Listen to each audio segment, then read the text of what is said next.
Shalom saudara dan saudari. Mari kita mendekati Allah dan kita nyanyikan lagu Terima Kasih Tuhan. Terima kasih Tuhan untuk kasih setiamu yang ku alami dalam hidupku. Terima kasih Yesus untuk kebaikanmu sepanjang hidupku. Terima kasih Yesusku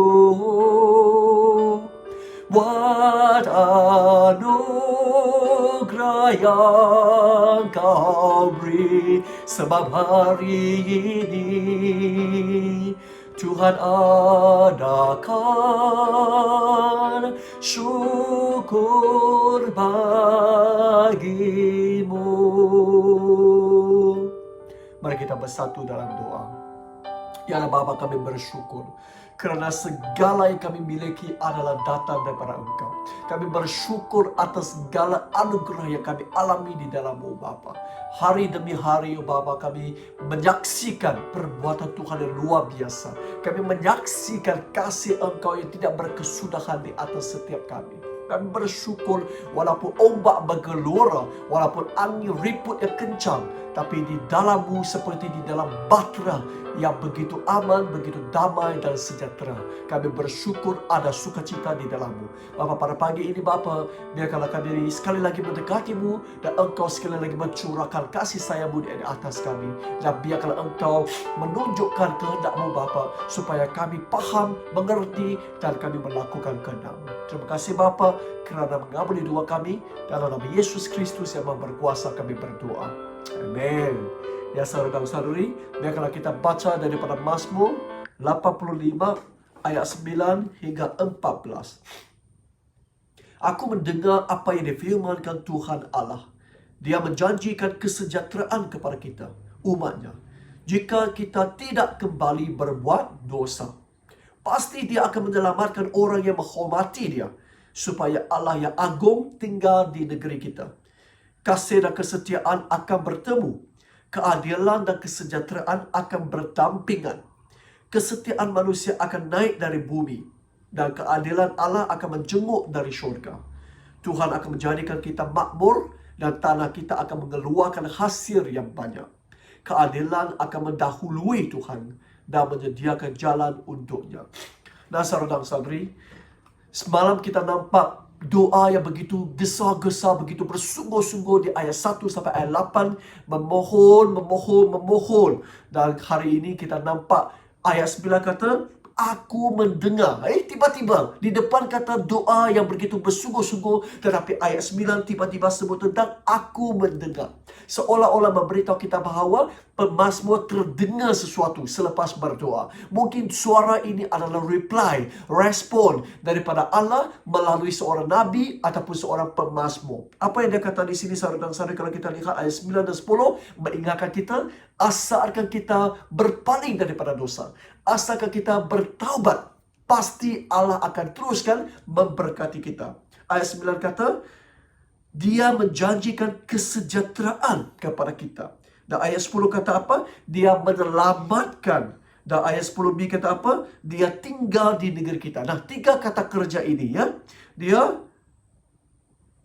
memberi kesejahteraan. Lepas itu dia menyelamatkan. Lepas itu dia tinggal di negeri kita. Nah, saudara dan saudari, 3 perkara ini adalah berkat yang begitu baik. Kesejahteraan bermaksud apa? Macam kita bertemu dengan orang, itu adalah cara bersalaman daripada orang Kristian. Bila kita bertemu, kita akan kata shalom. Apa maksud shalom itu? Shalom itu bermaksud saya berdoa agar segala yang baik, kebaikan itu datang daripada Allah di atas kamu. Nah, saudara dan saudari, bermaksud kesejahteraan itu bermaksud segala yang terbaik datang daripada Allah ke atas kita. Nah, saudara dan saudari, menyelamatkan itu bermaksud membebaskan kita daripada masalah kita hadapi, daripada kesulitan, daripada kesusahan, daripada segala kemusykilan kita. Dan saudara dan saudari, tinggal tinggal di negara kita bermaksud apa? Wow, Allah ada di sini. Siapa lagi yang kita takutkan? Allah ada di sini. Apa lagi yang kita risaukan, khawatirkan? Kerana segala yang terbaik, segala yang kaya itu ada bersama dengan kita. Nah, saudara dan saudari, segala yang baik ini ada di atas kita dengan syarat. Hanya dengan syarat satu perkara yang kita perlu lakukan. Apa yang dia kata? Jika kita tidak kembali berbuat dosa. Nah, saudara dan saudari, sebenarnya Allah bukan suruh kita buat sesuatu, tetapi Allah suruh kita tak perlu buat sesuatu. Nah, ini yang begitu anehnya. Allah buat begitu banyak. Dia memberi kesejahteraan, Dia menyelamatkan, Dia tinggal bersama dengan kita. Tetapi hanya perlu kita tidak melakukan dosa.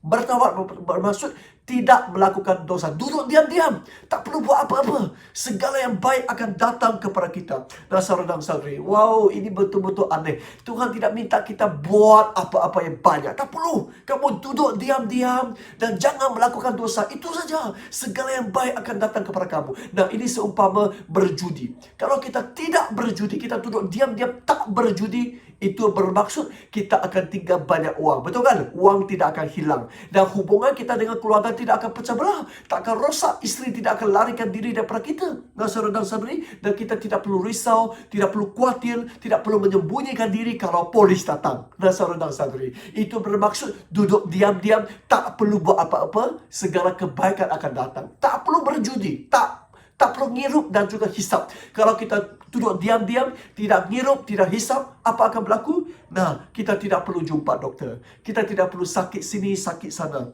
Kita tidak perlu takut mati. Dan saudara dan saudari, kita akan bersemangat dengan kuat untuk berjuang setiap hari. Kerana tidak ada nikotin, tidak ada alkohol yang mempengaruhi kita. Dan saudara dan saudari, itu bermaksud duduk diam-diam. Macam itu, macam Perdana Menteri kita kata, be calm, stay at home. Duduk diam-diam, tak perlu buat apa-apa, kamu akan selamat daripada COVID-19. Nah, saudara dan saudari, inilah maksud Allah di sini. Kita duduk diam-diam, tak perlu dan tidak melakukan dosa. Segala yang terbaik akan datang kepada kita. Dia akan memberi kesejahteraan kepada kita. Dia akan menyelamatkan kita. Dia akan tinggal bersama dengan kita. Wow, saudara-saudari, ini adalah satu perjanjian yang cukup baik dan betul-betul senang didapati. Asalkan kita bertaubat, berhenti dan tidak melakukan dosa kita lagi. Nah, saudara dan saudari, hari ini apakah dosa yang masih kita lakukan? Adakah itu hisap? Adakah itu ngirup? Adakah itu cari amoy? Cari melakukan hubungan di luar nikah? Ataupun adakah itu pengganasan? Adakah itu pemberontakan? Adakah itu mulut kita yang jahat, yang selalu bersungut-sungut, ataupun komplain-komplain, ataupun selalu menjadi batu api, ataupun selalu berkomplot melakukan muslihat yang jahat, ataupun apa, saudara dan saudari? Tak kira apa jua dosa kamu, tolong duduk diam-diam hari ini. Tak perlu melakukannya, dan segala yang baik akan datang daripada Tuhan kepada kita. Amin. Nah, saudara dan saudari, ayat seterusnya, ayat 11 sampai 14, menandakan ada usaha daripada dua pihak untuk menjamin kesejahteraan, menjadi berkat ini berkekalan. Ya, ada pihak Allah perlu berusaha dan pihak manusia juga perlu berusaha. Dan saudara dan saudari, ayat 11 menuliskan 4 kata nama, kata adjektif. Apa dia kata? Kasih. Kasih dan kesetiaan saling berciuman. Saling bertemu. Kasih dan kesetiaan saling bertemu. Lepas itu, keadilan dan kesejahteraan saling berdampingan. Bermaksud mereka berapat, mereka mencium-ciumkan. Tidak dapat diasingkan, tidak dapat dipisahkan. Nah, saudara dan saudari, ini bermaksud dari segi Allah, Dia perlu melakukan kasih dan keadilan. Dari segi manusia, kita perlu melakukan kesetiaan dan damai sejahtera. Nah, saudara dan saudari, wow, Allah daripada syurgawi, di sini kata apa? Ayat 12, kesetiaan manusia akan naik dari bumi. Manusia perlu memberi kesetiaan, jujur, taat setia kepada Allah, dan keadilan Allah akan menjenguk dari syurga. Itu bermaksud bila Allah memberi, manusia merespon. Ini adalah satu kitaran yang begitu baik dan menjamin kesejahteraan setiap kita. Nah, saudara dan saudari, Allah memang selalu memberi, Allah memang selalu mengasihi, Allah memang selalu menegak keadilan. Tapi saudara dan saudari, Allah juga minta respon daripada kita. Ya, tadi kita kata be calm, stay at home, duduk diam-diam. Ya, duduk diam-diam, tetapi dari segi hati kita perlu melakukan sesuatu respon terhadap Allah. Yaitu kita perlu setia. Apa maksud setia di sini? Saudara dan saudari, setia itu bermaksud jujur, tidak tipu Allah, tidak menyakiti hati Allah, dan taat setia kepadanya. Nah, saudara dan saudari, kalau kita duduk diam-diam, tidak melakukan dosa, itu bermaksud setia kepada perintahnya. Amin. Nah, saudara dan saudari, damai sejahtera bermaksud jangan gaduh dengan orang. Kita jaga kebaikan, jaga hubungan dengan era, saling mengasihi antara satu sama lain, tidak merosakkan hubungan. Nah, itu bermaksud damai sejahtera. Bila manusia setia kepada Allah, Allah memberikan kasih yang tidak berkesudahan. Bila manusia saling damai sejahtera, Allah menegakkan keadilan untuk kita semua. Nah, saudara dan saudari, ayat 13 kata, Tuhan akan menjadikan kita makmur, dan tanah kita akan mengeluarkan hasil yang banyak. Keadilan akan mendahului Tuhan dan menyediakan jalan untuknya. Nah, saudara dan saudari, kalau kita setia dan damai sejahtera, segala yang baik juga akan datang kepada kita. Allah akan terus-menerus memberikan kebaikan kepada kita. Nah, saudara dan saudari, nah, manusia senang saja, saudara dan saudari, respon kita senang saja, yaitu duduk, jangan lakukan dosa, setia kepadanya, dan jangan merosakkan hubungan dengan orang. Nah, saudara dan saudari, Matius 14 ayat 30 kata, perintah yang aku berikan kepada kamu mudah diturut, dan beban yang aku berikan mudah dipikul. Saudara dan saudari, apa yang Tuhan suruh kita buat? Senang saja, mudah dipikul, mudah dituruti, yaitu duduk diam-diam, jangan lakukan dosa, setia kepada Allah, dan baik-baik dengan semua orang. Itu saja, saudara dan saudari. Senangkah? Sangat senang. Tak perlu buat kerja yang banyak. Tidak suruh kamu memberi wang yang banyak. Tidak suruh kamu jalan dari sini pergi ke Kuching, dari sini pergi ke Thailand. Tidak. Duduk diam-diam, setia dan mengasihi. Itu saja, saudara dan saudari. Segala yang baik, kasih Allah, keadilan Allah, kesejahteraan Allah, penyelamatan Allah, dan juga penyertaan Allah akan datang di atas kita. Nah, saudara dan saudari, adakah kita setia kepada Allah? Hari ini tanya kepada diri sendiri. Allah minta kita setia kepadanya, jujur kepadanya. Adakah kita setia? Apa maksud setia? Hanya agungkan dan patuhkan kepada dia seorang sahaja. Macam isteri setia kepada suami. Kalau isteri cari laki lain, itu maksud apa? Bercurang. Kalau kita cari Tuhan lain, cari bomoh lain, cari diri lain, itu bermaksud bercurang. Bila kita bercurang, itu bermaksud kita tidak setia. Bila kita tidak setia dari bumi, tak ada kasih dari surgawi. Dan saudara dan saudari, bila kita tidak berdamai sejahtera dengan orang, saudara dan saudari, hari-hari kita bersungguh-sungguh menjadi batu api, mengeluarkan kata-kata yang membinasakan. Dan saudara dan saudari, kita merosakkan hubungan. Sekarang kadang saudara dan saudari, bila kita nampak di seluruh umat Israel, keluar dari Mesir 6 juta orang. Tapi berapa orang sebenarnya yang menjadi batu api? Kalau kita baca dengan teliti, hanya beberapa orang saja yang memulakan batu api itu, saling bersungut-sungut. Nah, hanya beberapa orang yang saling bersungut-sungut, saling berkomplot itu, saling menentang Allah itu, beberapa orang itu mengakibatkan seluruh 6 juta rakyat umat Israel itu runtuh di dalam dosa dan mati di padang gurun untuk generasi yang pertama. Nah, saudara dan saudari, segala keruntuhan itu bermula daripada komplot beberapa orang itu sahaja. Wow, saudara dan saudari, jangan pandang remeh terhadap segala dosa yang kamu lakukan. Sikit-sikit dosa daripada sikit-sikit orang akan mengakibatkan seluruh gereja runtuh dan berpecah belah. Bayangkan saudara dan saudari, kalau di sebuah gereja ada 2-3 orang saling bersungguh-sungguh dan saling merosakkan nama baik orang, saling menekam orang di belakang, dan mereka saling menjadi batu api kepada orang lain, boleh dikatakan hanya 2-3 orang boleh mengakibatkan seluruh gereja berpecah belah dan pecah kepada dua kelompok ataupun 3 kelompok ataupun lebih banyak kelompok lagi. Mereka setiap kelompok menyokong orang sendiri, menyokong pemimpin sendiri. Adakah gereja ini akan pecah belah? Pasti. Kita sudah nampak banyak gereja lain, tak perlu sebut nama Allah, banyak denominasi lain. Mereka banyak gereja-gereja yang diangkat nama gereja itu, tapi tidak sehati sejiwa. Kerana apa-apa tidak sependapat, sekelumpulan orang keluar membina gereja di seberang sana dan gantung juga nama gereja itu. Sehingga saya tanya presiden gereja itu, berapa cawangan gereja kamu? Tak tahu. Tiap-tiap hari boleh buka cawangan baru. Hanya kerana tidak sependapat, mereka ada satu kumpul, keluar. Dan lama-kelamaan saudara dan saudari, gereja ini pasti akan runtuh. Kerana jumlah orang semakin berpecah belah seperti pasir di pantai itu. Tidak sehati sejiwa meruntuhkan gereja itu. Pasti saudara dan saudari, kerana kamu mahu cari wang untuk sebuah gereja baru dan sebagainya. Apa tu kita kata, sehati sejiwa mendatangkan kejayaan.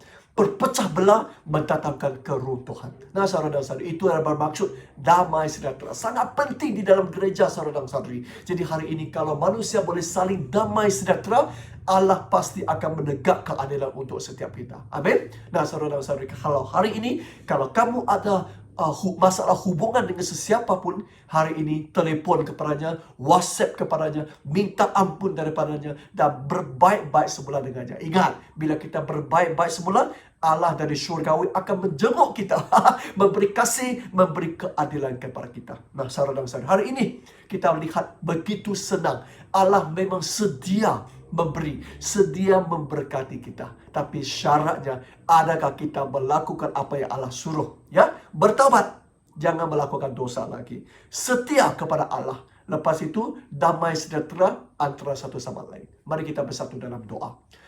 Ya Allah Bapa kami yang di surga, kami bersyukur. Kami bersyukur kerana firman Tuhan begitu berkuasa. Boleh merusuk ke dalam jiwa, merusuk ke dalam sendi-sendi kami Bapa. Memang kami mengakui kami terlalu bijak, terlalu mengagungkan diri, terlalu angkuh, sehingga kami tidak menuruti perintah-Mu, dan kami telah pun jauh daripada Engkau. Bapa, kami mohon ampun daripada Engkau kalau kami ada melakukan dosa-dosa yang belum lagi bertaubat. Kami mohon agar Engkau memberikan kekuatan, keinginan yang kuat kepada kami untuk memberhentikan segala dosa, ngirup, hisap, cari amoy, ataupun malas kerja, ataupun bergaduh-gaduh, ataupun berkomplot-komplot, mengeluarkan kata-kata yang tidak membina. Oh Bapa, biarkan kami berhentikan serta-merta pada hari ini, supaya kami boleh menerima penyertaan-Mu, penyelamatanmu dan juga kesejahteraanmu. Ya Bapa, bantulah kami supaya terus menerus setia kepadamu. Tak kira apa jua yang berlaku, setia kepadamu sahaja. Tidak mencari Tuhan ataupun dewa-dewi, bomo ataupun miring yang lain. Dan Bapa, bantulah kami supaya saling damai sejahtera. Kalau sebelum ini ada masalah hubungan di antara kami mohon agar kasih sayang Tuhan dicurahkan, supaya kami boleh saling memaafkan, saling mengampuni, dan saling menerima, saling mengasihi, berbaik-baik semula. Karena hanya dengan itu, Allah dari syurga baru akan menurunkan kasih dan menurunkan keadilan kepada kami. Terima kasih Bapa atas segala yang baik yang Engkau berikan kepada kami. Dalam nama Yesus Kristus yang Maha Berkuasa kami berdoa. Amin. Tuhan berkati saudara dan saudari.